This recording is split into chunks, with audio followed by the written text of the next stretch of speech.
Welcome to episode 18 of ECTEL Bytes. The show is a production of the Eastern Caribbean Telecommunications Authority, and I'm your host, Coretta Crooks-Charles, ECTEL's Communications and Media Relations Manager. If it's your first time watching the show, ECTEL is a regional regulatory body advising the National Telecommunications Regulatory Commissions, the NTRCs, on electronic communications or telecommunication matters in our 5 member states, namely the Commonwealth of Dominica, Grenada, St. Kitts and Nevis, Saint Lucia, and St. Vincent and the Grenadines. The goal of ECTEL Bytes is to give you, our viewers, bite-sized information about developments in electronic communications being undertaken by our directorate and like-minded organizations. Today, it's our absolute pleasure to welcome the NTRC Saint Lucia to the show. It's actually their 3rd appearance, and today's conversation is all about their Universal Service Fund launch. They launched a magazine to speak about their work being undertaken under the Universal Service Fund, or the USF. And we're going to talk about how impactful this work is going so far. Welcome to ECTEL Bytes, Sandra Jones. She's the USF administrator, and also to Miss Natoya Cassius. It's her first time on the show. She's the USF project assistant. Thank you. So let's jump right into it. Sure. Tell us about the NTRC and then your respective roles at the Commission. All right, thank you again. So the NTRC, which is the National Telecommunications Regulatory Commission, is the regulatory body for telecommunications in Saint Lucia. It's responsible for developing the telecommunications sector here. It has a number of roles, which include, very importantly, resolution of consumer issues, provision of licenses for amateur radio and television licenses, frequency assignment, fair competitive pricing, and also standards in operation. And that's just the tip of the iceberg.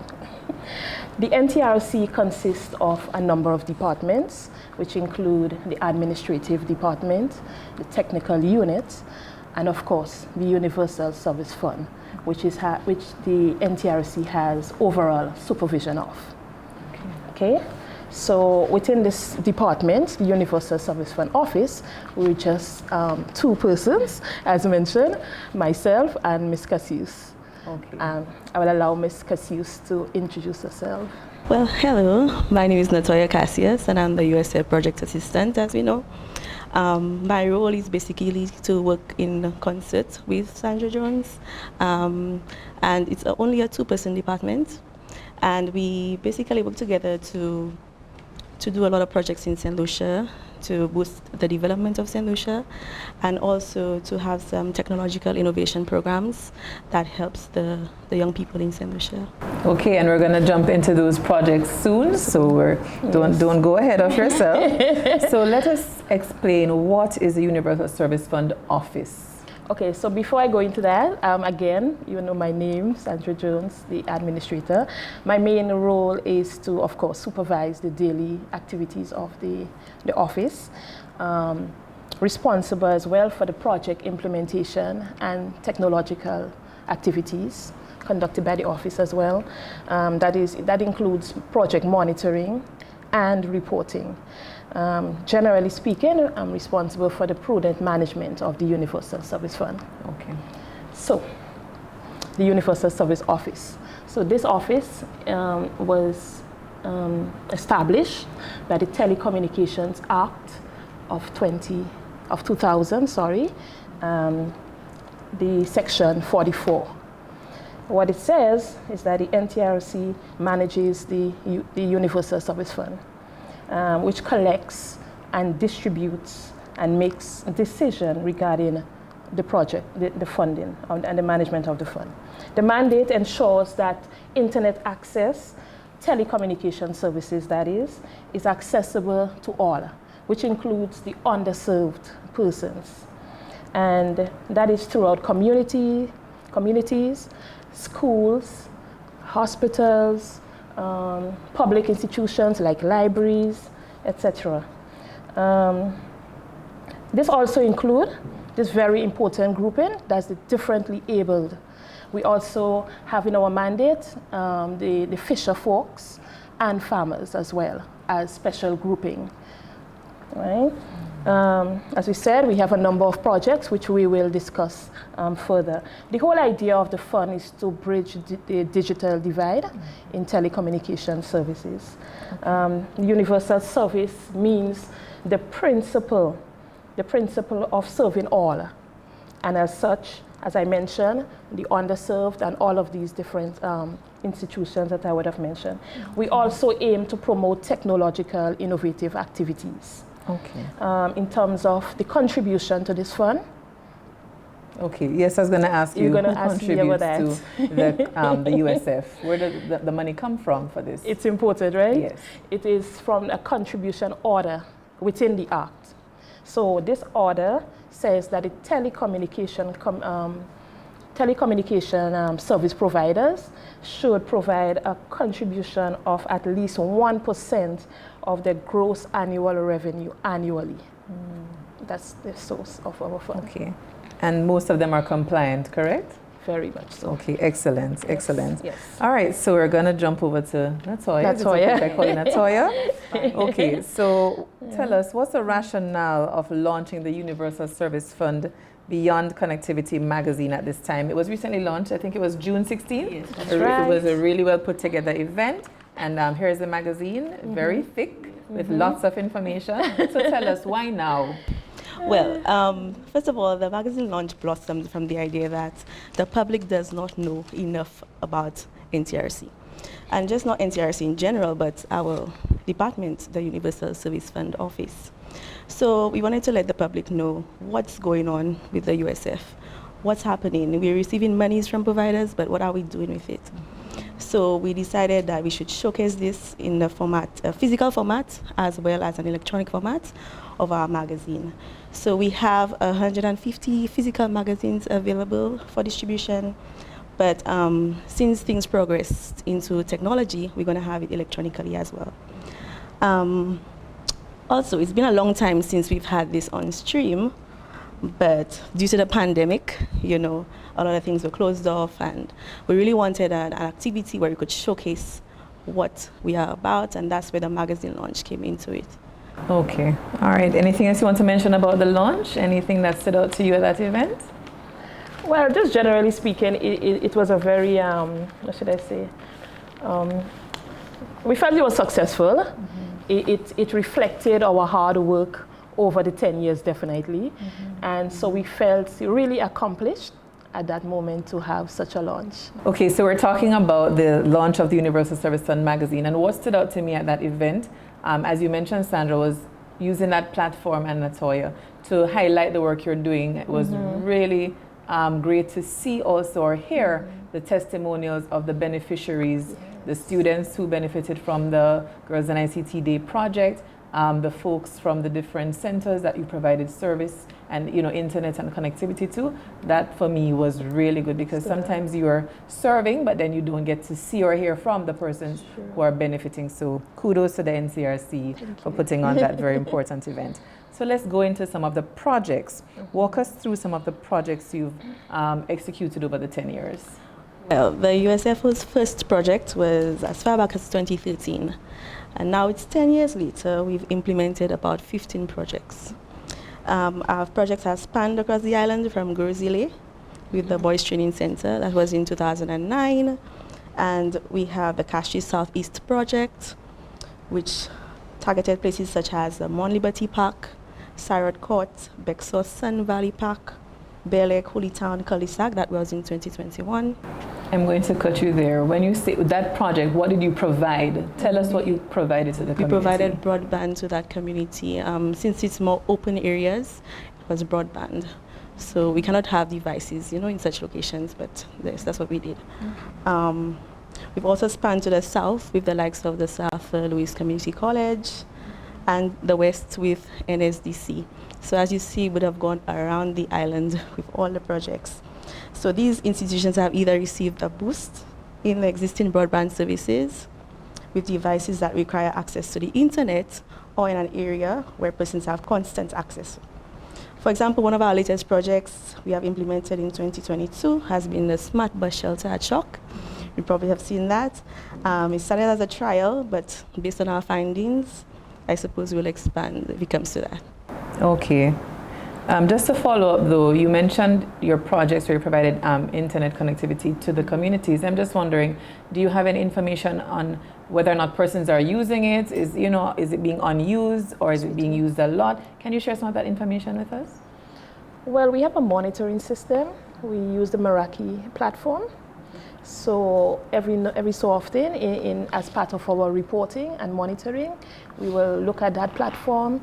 We can generate reports in terms of usage, persons using it, how many data is being used, everything, time of usage, whenever the system is up or down in terms of connectivity and everything. So it's a really good monitoring tool. Okay, and I'm guessing, yes, you can measure the data usage and so on, but the persons who are using it, you can't really say if it's the elderly or is it school children doing homework, so we don't really have that information, or is there a way to get that info? I mean, I have as far as I can tell what type of device was used. Okay. Yeah, but in terms of details, like you mentioning, we have a plan to do an assessment of all our projects that was mentioned so far, all 15 projects. Okay. So that assessment should encompass, take care of all of that details. Excellent. I'm curious, and I will invite you back to the show because, I remember earlier in the year, we did a program, was it last year? Last year, it had to do with the elderly and the use of ICTs, and we did a Vox Pop. And there were so many elderly persons who were afraid of the technology. They were they're like, okay, don't even ask us the questions, that's not for me. So we really want to get an idea of whether or not the elderly in Saint Lucia are utilizing these amazing projects that you have put out there for them. We really want to know ourselves. Yes. Okay, so you're finished with the project so far? Yes. Okay, so you've done many projects. You mentioned 15 to date, which is excellent. Which 3 would you say have been the most impactful to date? All right, so yes, I would start with the MiFi and Learn Book initiative. And that initiative was one of our COVID-19 response. And it commenced in 2020. And we provided 4,000 Learn Books, that's e-books. Together with that, we provided 4,000 MiFi units, right? In terms of impact in the reach, it was a very costly venture for us as well. It was well over $7 million in terms of cost. The aim, though, was to assist the schools to return to a state of normalcy as much as possible. Impact, well, of course, we targeted the students and teachers in this crucial time who was out of connectivity, everything shut down, the shutdown and everything like that. So in terms of impact, that was great for us, and it's crucial as well. And and also it actually included our mandate as an office, which meant that we would have provided not only connectivity, but affordable access to these persons. Excellent. So that's one of the projects. Okay. The other one who stood out for me over the years was the 2015 project, that's the Libraries and Community Access Center project. This project included all libraries and community access centers on the island. 19 libraries and community access centers. 31 indoor and outdoor access points to provide connectivity. Also, we provided 63 desktops to the libraries as well and access centers. In terms of cost, we looked at approximately $1.2 million spent on that project. So, again, so the telecommunications providers' money is going to really good use. So very good use to the NTRC and to them for being compliant and paying, their dues. Okay. Exactly. And what's the last project? The last project was one that we did in 2016. It was a differently abled project. This project was very, very dear to me, I must say. All of the projects are dear to me, but this is very dear to me because we took care of the persons, the kids with special needs. And it was a joy to see those students, enjoy the facility that we provided for them. They were so excited, to use the facility. This project provided internet access as well as computer and other equipment, special needs equipment, including special software. So we targeted special needs departments such as the blind welfare. These are the beneficiaries, right? The Donata School, early childhood development in Dennery, Soufre, Vieux-Fort, special needs, Cicero, Lady Gordon School. Yeah, so those are the beneficiaries. In terms of access, internet access, we provided a total of 19 indoor and outdoor access points. In terms of computers, we had a total of 61 laptops, but we had storage for these things, like 36 storage cards. We had 27 desktops, 94 tablets, special tablets, rugged tablets, because we're dealing with students with special needs, of course. Headsets, which is important for persons with voice recorders, interactive boards. We've gone beyond ourselves because normally our projects would not entail all of these devices. We would just stick to the basic, the desktops or the laptops, but for the special needs, we went beyond. Voice recorders, projectors, special software for reading and speech as well. And this project cost approximately $600,000 in all. Right. Yes. So again, the impact of this project is why we have it. It stood out for us. I liked everything as you said. I'm torn between that one and the MiFi because many times you would have seen news stories about persons can't send their children who can't participate in classes because they don't have the devices. That's right. But you providing these 4,000 Learn books and the MiFi devices, I'm sure would have gone a long way. But that last project too hits a chord. And what are some of the beneficiaries saying? Just one or two of them. What are they saying about the work you're doing through the USF? Well, we had our Boys Training Center and our National Skills Development Center at the magazine launch, and they were saying it was such a joy to be able to have these facilities available because, some of our young people are in the trenches, and these are the places that they access, just to have a little education, something to move them forward. So they were so grateful just to have these facilities available. Our smart boards, our devices, computers, laptops, means to access the internet, boost in the service, so nobody's struggling. Nobody's being left behind. Right. So it's all about accessibility, affordability, and availability for us, and we are overjoyed that we were able to provide just that. Excellent. Thank you so much, Natoya. Okay, so if somebody was interested in submitting a proposal, explain the process to us. When is it? Is there a deadline? Who is eligible? Let us know in a few words. Okay, so it's quite simple. It's quite simple. What we do yearly, we invite the public to submit project proposals. We call it a request for proposal. On this request, we would mention general information about the USFO. We would mention our projects thus far. We'll also mention our application process and instructions as to how they can access the forms. Any legal entity or group or person in keeping with the stipulated requirements, such as, for example, evidence of a management structure in place. Right? So it's just not anybody coming and say, okay, I want to submit.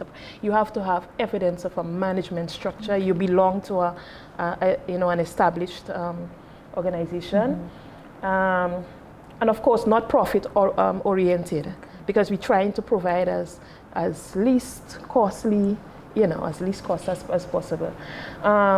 In terms of application, we have a few steps. We have the Universal Service Fund official application form, which is required to be filled out. In addition to that, we added recently our Universal Service Fund proposal form.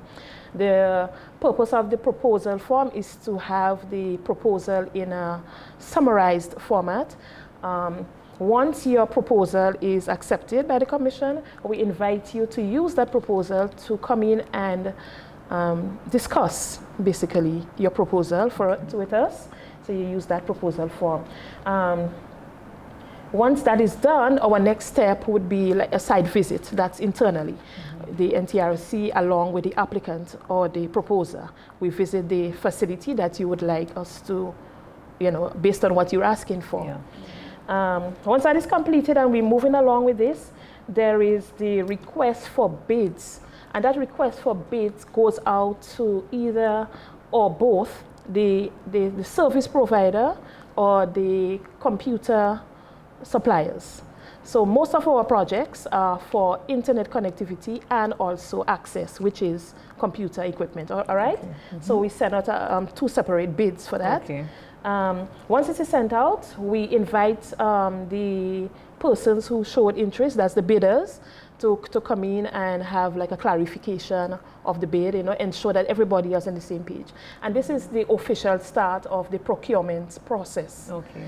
The procurement process also includes the bidders with another site visit to again ensure that everybody is on the same page in terms of what is needed by the proposer or requested by the proposer.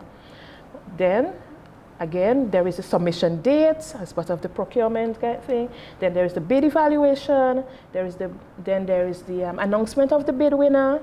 And in moving forward, of course, the contracting between the NTRC and as a funder and the proposer and not the proposer, but the service provider, the person who would have won the bid. And then moving forward, of course, implementation. Okay. Implementation of most projects is a period of 3 to 4 months or 5 months, depending on the issues. If no issues, there is shipping, there is, you never know what turns. Okay. But generally speaking, 3 months. Is there a specific time of year or is it you can submit your bid whenever? Anytime. Okay, excellent. There is no specific time. All right, so we're getting ready to wrap up, but for those persons who are not at the launch, where could they access a copy electronically of the magazine, the USF magazine? So it's available on our socials, on our Instagram or Facebook. It's NTRC Saint Lucia. Just search for that and you will get us, and it's available there. Okay, so that's NTRC Saint Lucia on all platforms. Easy to remember. Saint written out or yes, ST Lucia? In fact, our Facebook also has both. Okay, so ST Lucia. All right.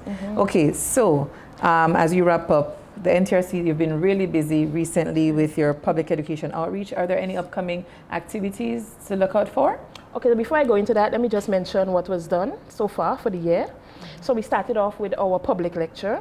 That is between the public and the providers, where if any issues, any questions, we dealt with at that occasion. Then we went into celebration of World Telecoms Day. Following this, we conducted a public awareness campaign at Rodney Bay. We gave out paraphernalia, we gave, we answered questions and so. Of course, our magazine launch, which took place last month. So last year. And then another public awareness after the launch took place at Cassius, where we did basically the same thing, answer questions, paraphernalia and everything. And in terms of your question about what's coming, very importantly, we have our Summer Tech Program 2023. This year, we're looking at artificial intelligence. In addition to artificial intelligence, we're looking at graphics and animation, Python programming, and digital literacy added to that.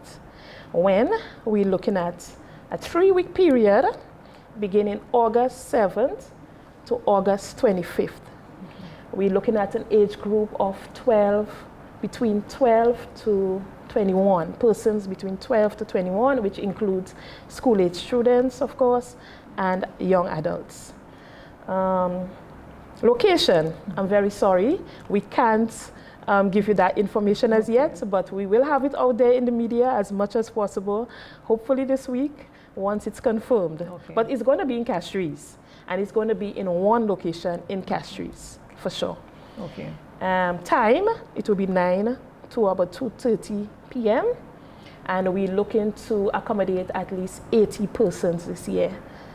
Okay, have you already gotten your 80 persons, or can persons sign up still? Well, we're providing a platform for that through our website, and also to have physical applications where persons can come into our office to provide to collect a physical form, application form. Okay. There's another activity Natoya wants to mention.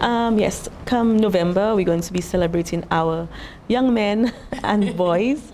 We're going to be celebrating International Men's Day. And so we have not identified exactly what we will do yet, but it's something that we want to do and to put our men, up and center this time around. Every April we have our Girls in ICT Day, and so this time around we'll be celebrating our men. Excellent, yes. I've seen some of the comments when we put together our initiative for Girls in ICT Day, so I'm happy that you're doing this. So we'll have you back on the show because you're doing a lot of work, and the public needs to know because it's really good and impactful work. So I hope you will take me up on coming back in the future when you have the assessment. So thank you so very much, Natoya, Cassius, and Sandra Jones from the NTRC, specifically the USF office, that's the Universal Service Fund office, where they're doing amazing work providing accessibility to internet and devices to persons in need, groups in need, the differently abled or farmers, and various special groups and underserved. Amazing work, keep it up. And thank you so much for joining us for episode 18 of ECTEL Bytes.